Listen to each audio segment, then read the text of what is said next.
Do Senhor é a terra e a sua plenitude, o mundo e aqueles que nele habitam, porque ele afundou sobre os mares e afirmou sobre os rios. Quem subirá ao monte do Senhor? Ou quem estará no seu santo lugar? Aquele que é limpo de mãos, aquele que é puro de coração, aquele que não entrega a sua alma à vaidade e aquele que não jura enganosamente. Este sim receberá a bênção do Senhor e a justiça do Deus da sua salvação. E esta é a geração daqueles que buscam a tua face, ó Deus de Jacó. Amém e amém. O Salmo de número 24, ele é um salmo escrito pelo rei Davi. Então a autoria dele pertence a Davi. Ele foi escrito por volta do ano 1050 antes de Cristo. E Davi escreveu esse salmo provavelmente da cidade da sua casa ou palácio em Jerusalém. E esse salmo, ele está interligado com outros salmos, como por exemplo o salmo de número 2, como por exemplo o salmo de número 68, ou como por exemplo o salmo 132. E o que é que o salmo 2, o salmo 24, o salmo 68, o Salmo 110 e o Salmo 132 têm em comum? Estes salmos, eles falam a respeito do cerimonial de intronização do rei. É muito interessante que o que é que nós percebemos nestes salmos? Nós percebemos que trata-se de um momento de coroação, um momento de entronização, um momento de recepção de um rei. E qual é a imagem que Davi tem em mente quando ele vai falar desse momento de entronização, dessa celebração ou dessa solenidade de coroação de um rei? Ele tem a sua própria experiência. Davi está falando dele mesmo. Ele está referindo-se inicialmente à sua própria experiência. É interessante que os comentadores, quase que de forma uníssona, eles vão dizer que o Salmo 24, ele é Davi rememorando a sua experiência de coroação como rei em todo Israel. Os irmãos se lembram que o Davi, ele se torna rei de Hebrom, mas chega um dia que Deus lhe cumpre a promessa de lhe fazer rei de todo Israel. E chega o momento da sua entronização, chega o momento da sua coroação. E no momento da sua coroação, o Davi, então, ele é assunto ao trono, e quando ele assume o trono, ele vai tomar algumas medidas. E a primeira medida que Davi toma, assim que se assenta no trono de todo o país de Israel, é trazer de volta para Sião a arca do concerto. A arca do concerto que havia sido perdida lá na batalha de 1 Samuel, capítulo de número 4. A arca que havia estado lá no meio dos filisteus e no templo de Dagon. A arca que havia estado longe de Israel, mas que agora, sob a regência de Davi, sob a governança de Davi, sob o domínio de Davi, ele resolve trazer a arca. E é óbvio que a arca era apenas um móvel, a arca era apenas um utensílio dentre vários outros utensílios primeiro do tabernáculo e depois das tendas de Davi e do templo de Salomão. Mas a arca, ela tinha um simbolismo muito grande, e ela simbolizava o quê? A presença de Deus, ela simbolizava a glória de Deus, ela simbolizava o Shekinah de Deus. É como se Davi estivesse dizendo para ele mesmo, para sua família, para todos da sua corte e também para todo Israel e para nós: não assuma nada, não entre em nenhum projeto, não coloque nada em marcha sem antes invocar a presença de Deus, a direção de Deus, a glória de Deus e a graça de Deus, aleluias, na sua vida. Às vezes a gente não triunfa em nossos projetos, em nossos intentos. Às vezes a gente não leva a bom termo aquilo que vamos fazer, porque nós desprezamos essa realidade, a realidade que devemos trazer para a nossa dianteira, para a nossa retaguarda, para a nossa direita, para a nossa esquerda, para sobre nós e para debaixo de nós, a presença de Deus, a graça de Deus, a glória de Deus, a misericórdia de Deus. Nós estamos aqui porque a presença de Deus veio à nossa frente. Aleluias, esse congresso está acontecendo porque a presença de Deus, aleluias, está aprovando isso. E esse culto só está sendo uma bênção, não porque nós temos aqui ilustres seres humanos, não obstante ao valor de cada ser humano, mas porque a glória de Deus está em nosso meio, a bondade de Deus está em nosso meio, o poder de Deus está em nosso meio. E nós podemos dizer, como Moisés disse: ó Senhor, se o Senhor não for conosco, eu não quero fazer nada. Aleluia. Tem muita gente que quer andar sozinho, quer andar de forma independente, quer construir pelos seus próprios projetos, pela sua própria mente, pela sua própria intelectualidade. Mas existem homens como Davi, que assumem as coisas e antes de fazer qualquer coisa diz: Senhor, vem comigo. Senhor, eu preciso de ti, eu preciso da tua graça, eu preciso da tua glória, eu preciso da tua unção, eu preciso da tua direção, eu preciso, Senhor, da tua presença. E quando fazemos assim, a bênção de Deus vem conosco. Agora é claro que esse Salmo de número 24, ele tem também uma mensagem messiânica. E como mensagem messiânica, na verdade, Davi não está falando apenas dele, ele está falando a respeito de Deus, o verdadeiro Rei da Glória. Ele está falando daquele que as irmãs aqui no jogral ilustraram tão bem, aquele que é o Elohim, o Criador dos céus e da terra. Aleluias, glória a Deus. Mas ele não é só o Elohim, o Criador dos céus e da terra, ele é também o Yavé. E o Yavé, ele não é só uma partícula, ele não está circunscrito a uma atividade, que é a atividade de criar, mas ele é o eu sou, ou seja, ele é um Deus abrangente, ele é um Deus poderoso, ele é um Deus infinito, ele é um Deus glorioso. Este é verdadeiramente o Rei da Glória.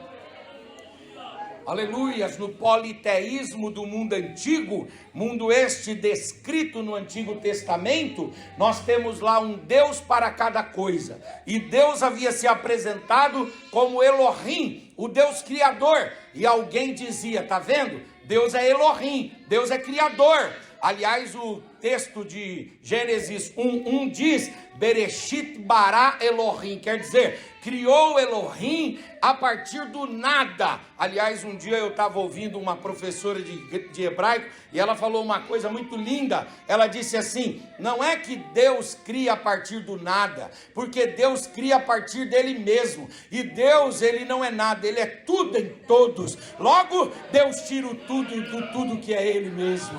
Aleluia, ele é o grande e verdadeiro Criador de todas as coisas. Mas quando nós pensamos em Deus como Elohim, nós estamos pensando numa faceta de Deus. Quando estamos pensando em Deus como Elohim, nós estamos pensando num aspecto de Deus. Por exemplo, se você for para a mitologia suméria, acadiana, se você for para a mitologia babilônica, egípcia, depois grega, depois mesopotâmia, se você for para a mitologia desses povos, em todas as mitologias, em todas as religiões, existia lá um ser que era capaz de criar, mas aí existia outro ser que era capaz de controlar o sol, a lua, as estrelas. Cada ser controlava uma coisa. Aí Deus falou: peraí, estão dizendo que eu só sei criar e que eu sou apenas criador. Eu vou me revelar agora de forma única até então. E como Deus se revela para Moisés? Não como Elohim, mas ele se revela como Yavé. Na verdade, ele não falou Yavé, ele deu ali um nome, um som para Moisés, que Moisés resumiu no tetragrama YHWH, Yavé. E aí Moisés não entendeu, disse: Senhor, o que é Yavé? Ou quem é o Yavé? Aí Deus disse para ele: eu sei que você conheceu até agora o Deus que cria, mas há um momento de você subir mais um degrau no relacionamento comigo, e você vai conhecer não só um Deus que cria, mas um Deus que é tudo em todos. Você vai conhecer o eu sou, aleluia, que não tem finitude, limitação, mas é um Deus abrangente, infinito e glorioso. Este é o Rei da Glória. Levante a sua mão, por gentileza. Levante a sua face, por gentileza. Levante a sua voz, abra a sua boca e dê uma palavra de adoração ao seu Deus. Urabacandaramahai, Lamachura Bahai, aleluia. Nós às vezes setorizamos Deus, nós às vezes segmentamos Deus, nós às vezes informamos Deus, nós às vezes limitamos Deus, nós às vezes circunscrevemos Deus e dizemos: Deus só faz isso. Não, senhores, Ele faz tudo o que lhe apraz, Ele faz o que Ele quer, com quem quer, na hora que quer, porque Ele é o Deus do impossível, Ele é o Deus todo-poderoso. Agora é interessante que o Salmo de número 24 vai falar a respeito de Deus, o grande e maravilhoso Rei da Glória. Mas esse Salmo também ele é messiânico. E como messiânico que é, ele vai apontar para Cristo. E ele vai falar que Jesus é o Rei da Glória. Na verdade, o grande e poderoso Rei da Glória é o Senhor e Salvador Jesus Cristo. No Novo Testamento, nós vamos aprender que Jesus é o Rei, e Ele é o verdadeiro Rei da Glória, e nós vamos aprender isso em diversos textos do Novo Testamento. Mas há praticamente um livro todo do Novo Testamento que trabalha esse assunto que é exposto no Salmo 2, no Salmo 24, no Salmo 68, no Salmo 110 e no Salmo 132. E que texto do Novo Testamento que vai tratar isso? É o texto de Mateus. O Evangelho de Mateus. O Evangelho de Mateus, ele é o Evangelho da realeza. Ele é o livro que trata de Jesus como rei. Pastor, mas existem vários textos, né, que fala que ele é rei, sem dúvida. Mas existe um livro que ele é um compêndio inteiro sobre o assunto. Ele é um tema exclusivo sobre o assunto, que é o Evangelho de Jesus Cristo segundo escreveu Mateus. Em Mateus, Jesus é apresentado com essa insígnia como rei. Por exemplo, os irmãos sabem que em Marcos, Jesus é apresentado como servo sofredor. Em Lucas, Jesus é apresentado como aquele que é o Filho do Homem. Em João, ele é apresentado como o Cordeiro de Deus. Mas em Mateus, não. Em Mateus, Jesus é exatamente a manifestação da glória de Deus. Ele é o Rei eterno. É muito interessante que o Agostinho de Hipona, quando ele foi falar sobre os 4 evangelhos, ele tomou como base Ezequiel 1:10. E lá em Ezequiel 1:10 mostra o Filho de Deus tendo 4 faces. E uma das faces é exatamente a face do leão. E o Agostinho diz, para mim, quando Ezequiel fala que o Filho de Deus tem face de leão, é como Jesus é descrito no Evangelho de Mateus, porque o leão é o rei da selva, o leão é o grande rei, Jesus também é o grande rei, é aquele que tem o rosto de leão, o leão da tribo de Judá. Aleluias, glória a Deus. Agora o Evangelho de Mateus vai apresentar Jesus como rei em alguns textos. Por exemplo, em Mateus 1:1, Mateus vai falar que Jesus, ele é filho de Davi. É interessante que na genealogia de Jesus, antes de Mateus dizer que Jesus é filho de Adão, e antes de Mateus dizer que Jesus é filho de Abraão, ele faz questão de dizer que Jesus é filho de Davi. A genealogia de Jesus, segundo Mateus, não começa com José, com Maria, com Adão ou com Abraão, como as demais. Para Mateus, mais importante do que Jesus ser filho de José, ser filho de Maria, mais importante do que Jesus ser filho do próprio Abraão ou de Adão, para Mateus o importante é que ele é filho de Davi. E como filho de Davi, aleluias, glória a Deus, ele pode invocar para si o trono. Ele pode invocar para si esse título e essa posição de rei. Mas o Mateus continua trabalhando, e aí, por 8 vezes, ele vai escrever fenômenos, eventos, fatos e passagens, nas quais Jesus vai ser chamado de filho de Davi. Pessoas que foram curadas clamando, Jesus, filho de Davi, tenha misericórdia de mim. Pessoas que foram libertas de demônios clamando, Jesus, filho de Davi, tenha misericórdia de mim. Pessoas que estavam com fome, pessoas que estavam aprisionadas, foram libertas quando identificaram Jesus como filho de Davi. E Mateus faz questão de expor por 8 vezes, nos 28 capítulos, essa imagem, essa verdade, que Jesus é o filho de Davi.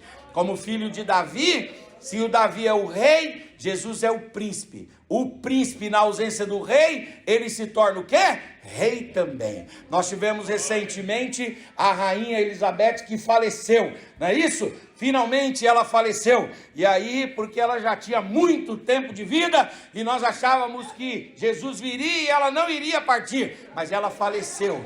E quando ela faleceu, aconteceu uma coisa lá na Inglaterra. O que aconteceu lá? O príncipe Charles, lembram disso? O príncipe Charles, né? Ele entrou e agora ele foi coroado, ele foi entronizado como rei. Na ausência do rei, o príncipe virá rei. Se Davi não está, o filho de Davi é o rei. Aleluia, é por isso que Jesus é apresentado como filho de Davi, como filho do rei. Em Mateus capítulo 2, versículo 20, Mateus ainda vai dar uma outra imagem de Jesus como rei, quando ele vai falar da visita dos reis magos, que os reis magos, Gaspar, Baltazar e Belchior, chegaram para Herodes e disseram assim: a estrela guia nos trouxe até aqui, e nós viemos aqui com ouro, incenso e mirra, trazer um presente para Jesus, ou melhor, para o rei. Quem é o rei? E aí o Herodes falou: peraí, vocês vieram exatamente no lugar certo. Por quê? Porque se nasceu um filho aqui, ele vai ser o príncipe, e depois eu vou morrer e ele vai virar o rei. Mas não nasceu nenhum filho aqui em casa, não tem rei aqui não. Aí o pessoal falou: não, mas nós estamos acompanhando essas profecias aqui, ó, de Números capítulo 24, versículo 17, que diz que uma estrela guiaria os homens até o seu lugar, e nós viemos, ele está aqui. Aí o Herodes disse: faz o seguinte, vocês encontrem lá, tá certo? Dê o presente para ele, depois venha e traga para mim informações, para que eu possa também ir lá e adorá-lo, né? O inferno está cheio de gente bem intencionada, não é verdade? Vai lá e faça isso.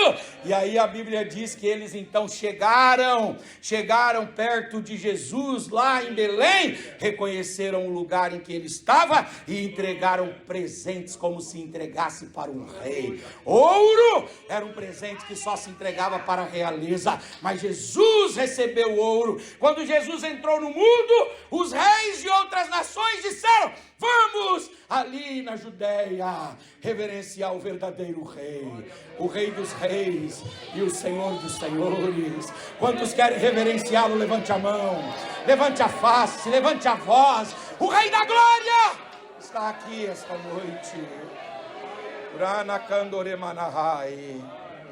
Fala para o seu irmão aí, Jesus está esperando uns presentinhos de você também. Ele está esperando glória, adoração, louvor, celebração, reconhecimento. Jesus está esperando uns presentinhos de você. Aleluias! Ele é o Rei da Glória. Quer ser adorado, reconhecido e celebrado.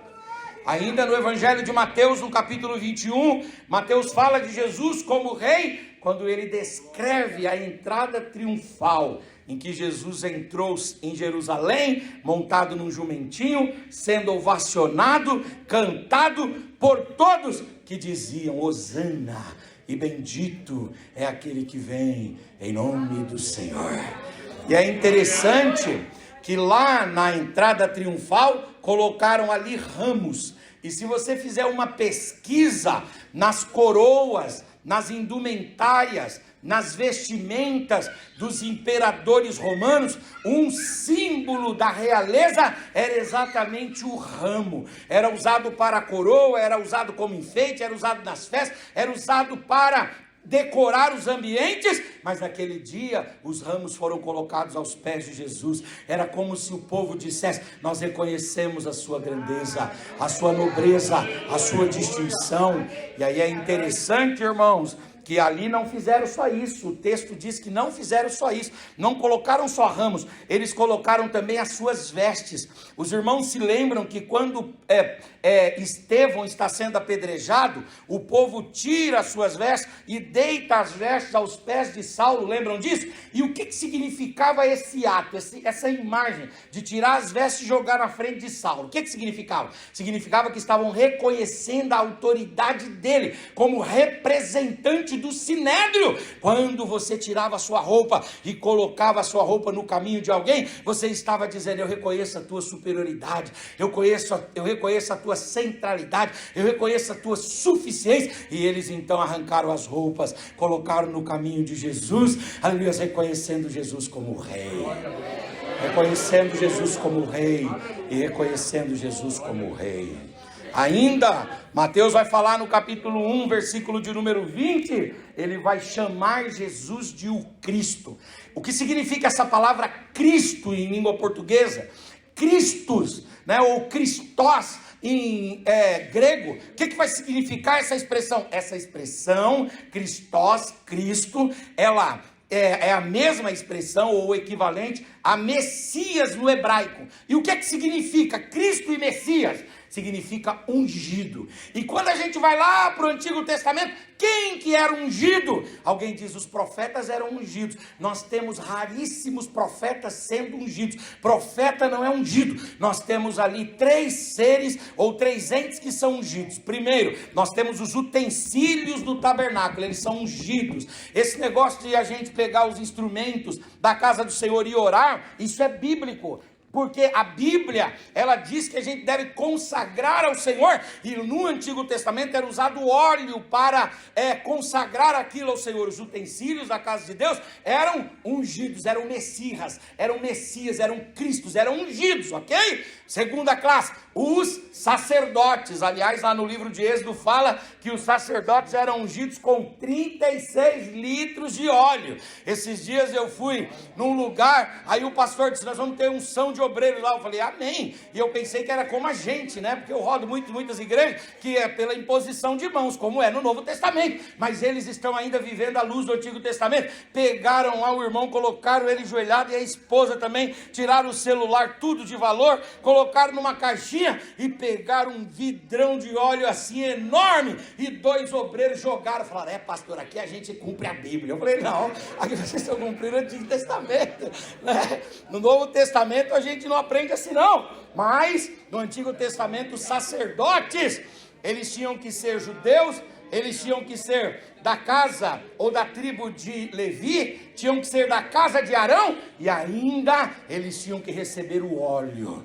Mas o óleo, aleluia, a unção, o ungido, o Messias, o Cristo, era sobretudo o rei. Os irmãos se lembram que quando Samuel encontrou Saul, Samuel ungiu Saul como rei. E quando Samuel encontrou Davi, ele ungiu Davi como rei. Quando Davi foi passar o trono para Salomão, Davi ungiu Salomão como rei. Ou seja, quando um homem era reconhecido como rei, ele era ungido. Se Jesus é o ungido de Deus, segundo Mateus 1:20, se ele é o Cristo e se ele é o Messias, significa dizer que ele é o ungido, que ele é o rei que domina tudo e o rei que domina sobre todos. Levante a sua mão, por gentileza.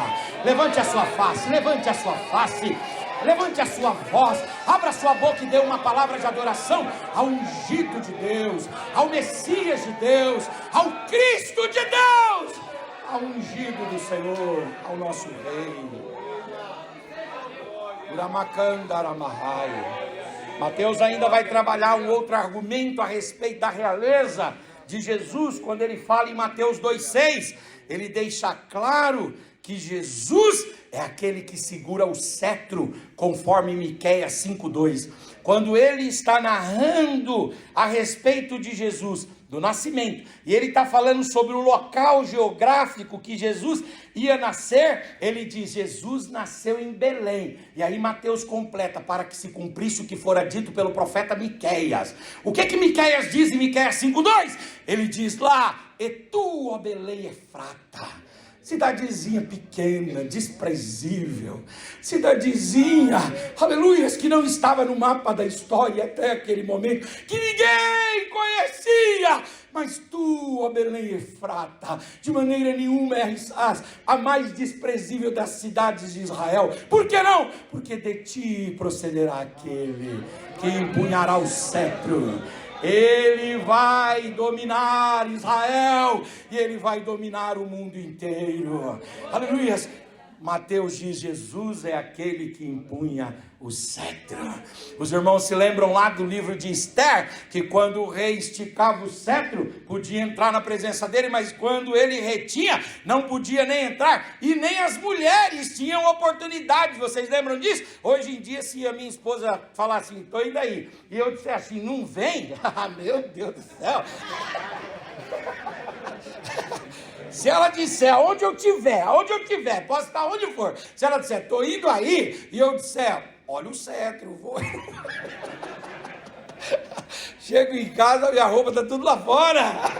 Não é verdade? Mas no tempo bíblico, a mulher podia chegar assim? Não, ela tinha que ver se o rei, se o esposo ia estender o cetro. E aí havia uma certa tensão no livro de Esther. Por quê? Porque não era para todos que o rei estendia o cetro. Mas aleluia, um rei dos reis, que ele estende o cetro da sua graça para todos. O cetro da graça está estendido para você. O cetro da graça está estendido para você. O cetro da graça está estendido para você. Os homens fecham as mãos para você, mas ele abre as mãos. Os homens retêm, os homens seguram, os homens aprisionam, mas ele diz, eu não. Eu estendo sobre você o meu cetro, o cetro da minha graça, o cetro da minha misericórdia. O cetro de Deus está estendido sobre você.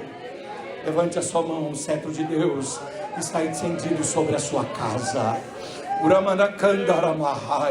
Talvez você tenha orado por pessoas que estão longe do Evangelho, longe do Senhor, ou longe de você geograficamente, e você diz assim, Senhor, visita lá. Deus está dizendo, enquanto vocês estão aqui me adorando, eu estou estendendo o meu cetro lá na sua casa. Aquele filho não vai se perder, aquele marido eu vou trazer para minha casa, aleluia, o seu pai, a sua mãe, os seus irmãos, eu estou com o cetro da minha regência sobre eles, e no tempo certo eles virão para adorar o meu nome, para glorificar e exaltar a minha glória.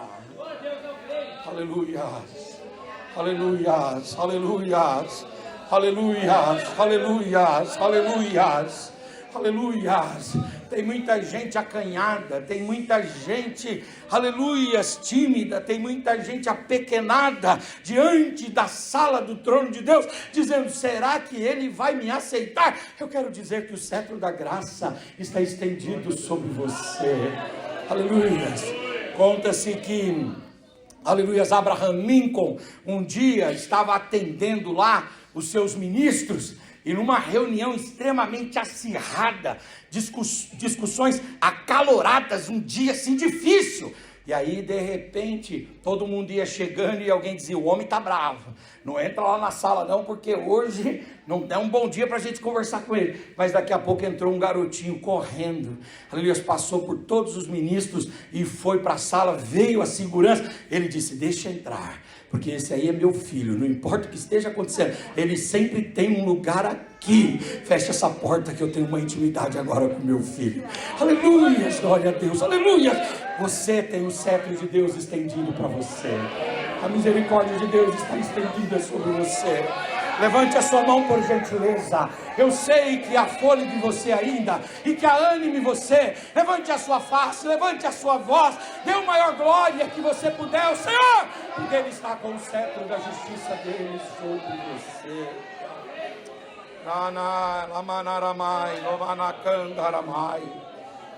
Aleluias. Em Mateus 4, aleluias, mostra Jesus no deserto. E lá no deserto, irmãos, o texto diz que Satanás tentou Jesus, mas Jesus triunfou sobre Satanás. Aleluias. Satanás levou Jesus em cima de um monte. Satanás levou Jesus em cima do pináculo do templo. E Satanás ofereceu para Jesus todos os reinos da terra, achando que tinha alguma coisa a oferecer para Jesus. Se Jesus fosse igual a gente, Jesus esfregaria Salmo 24, verso 1 na cara de Satanás: do Senhor é a terra e a sua plenitude, e todos os que nela habitam. O que você tem para me dar, rapaz? Quem é você para me oferecer reino? O meu reino não é desse mundo, o meu reino é eterno. O meu reino é transcendente. O meu reino é glorioso. O meu reino é extraordinário. Aleluia. Jesus, naquele dia, ele rejeitou um reino que Satanás, aleluia, poderia dar para ter o reino eterno. Então Jesus é o rei. Diga comigo: Jesus é o rei. A Ele toda a glória, a Ele todo louvor, a Ele toda adoração. Você já deu uma palavra de adoração ao rei esta noite? Aleluia. Santos e súditos do Senhor. Aleluia. Ele não é um rei déspota. Ele não é um rei tirano. Ele não é um rei aproveitador. Ele não é um rei explorador. Ele não é um rei, irmãos, que não respeita os nossos limites. Não, não, não. Eu gosto de contar uma história que diz que tinha um sujeito que tinha que mudar, e de repente ele foi fazer a mudança e resolveu fazer em cima do camelo. E ele colocou o quarto em cima do camelo, a sala em cima do camelo, outro quarto em cima do camelo, a cozinha em cima do camelo. O camelo estava lá numa situação bem difícil. E aí de repente ele pegou, quando ele estava saindo, o camelo assim já no limite, aí ele estava carregando uma caneta. Aí ele pegou a caneta e falou: não vou levar isso aqui, vou andar tanto. Colocou numa sacolinha. Quando ele colocou, o camelo arriou, caiu com a mudança, tudo, quebrou tudo. Aí ele olhou e falou: poxa, esse camelo não aguenta uma caneta. Mas não é isso, é que ele não identificou o limite do camelo. Mas o Senhor Jesus não é assim. Ele sabe quando nós estamos estressados. Ele sabe quando as nossas emoções estão tensionadas. Ele sabe quando nós estamos amargurados. Ele sabe quando nós estamos no nosso limite. E você que entrou aqui esta noite no limite, assim diz o Senhor para você: há um bálsamo em Gileade, há um derramar do meu espírito, aleluia, e da minha graça sobre a sua vida, aleluia. Eu, Senhor, vou te aliviar das suas cargas. Eu, Senhor, vou te aliviar dos seus pesares. Aleluias, glória a Deus. Aleluias, aleluias, aleluias, aleluias. Agora, para eu terminar, faltam 5 minutos. Qual que deve ser o meu comportamento? Qual que deve ser a minha conduta como súdito desse rei? Tudo bem, Jesus é o rei, amém? Nós chegamos a essa conclusão. Mateus traz muitos argumentos que ele é o rei, amém? Agora, qual deve ser a minha conduta como súdito?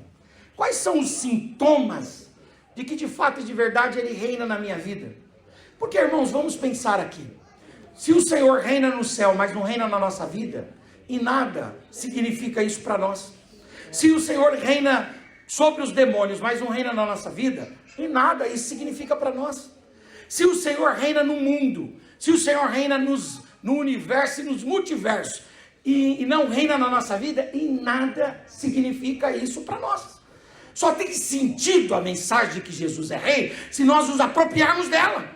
Se nós pegarmos essa mensagem, que é um conceito filosófico, teológico, abstrato, que é uma letra das Escrituras, e nós tomarmos isso como algo que nos pertence. E aqui está o desafio que Deus deseja fazer para cada um de nós. Mais do que ser rei em qualquer outro lugar, o Senhor deseja ser rei na sua vida. Ele deseja ser rei nos seus projetos. Ele deseja ser rei na sua família. Ele deseja ser rei na sua casa. Ele deseja ser rei do seu ministério. Ele deseja ser rei dos seus desejos. Ele deseja ser rei das suas intencionalidades. Ele deseja ser rei do seu dinheiro. Ele deseja ser rei, aleluia, lá da sua vida profissional, da sua vida educacional. Ele deseja ser o rei da sua vida. Glória a Deus. Tem gente que tem reservas quanto a Jesus. Tem gente que tem, aleluia, limites quanto a Jesus, dizendo: Senhor, eu entendo esse negócio aí do Senhor ser rei, é uma mensagem bonita, né? Toca o coração, é coisa assim que toca realmente o coração, né? Puxa, mas fica lá, sendo rei lá. Não, mas eu quero ser rei aí dentro. Eu quero ser rei no seu coração. Eu quero ser rei na sua mente. Eu quero mandar na sua vida. É por isso que quando a gente convida uma pessoa para receber Jesus, a gente coloca duas expressões lá. A gente diz assim, ó: você aceita Jesus como seu Salvador e como seu Senhor? Por quê? Porque a partir daquele momento, os gostos já não serão mais seus. Os gostos serão os gostos de Jesus. As opiniões já não serão mais as suas, mas serão as opiniões de Jesus. Os pensamentos já não serão mais os seus, mas sim serão os pensamentos de Jesus. Por isso eu quero saber aqui esta noite, quem que quer que Jesus reine na sua vida?